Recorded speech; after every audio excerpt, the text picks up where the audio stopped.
சாமி கோயிலுக்கு வேண்டிக்கா நல்லா பகவானு எல்லாத்துக்கும் நல்ல புத்தியா கொடுக்கணும். வேண்டிக்க சாமி பகவான் கீச்சே நிலத்துல ஐயப்பா. சரி நல்லா இருக்கும் போயிட்டு வா.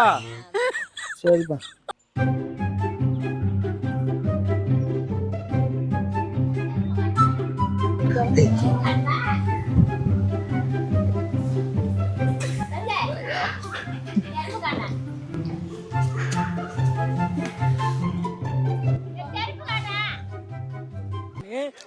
ப்ரோ எனக்கு பெரிய வருது ப்ரோ இப்போ.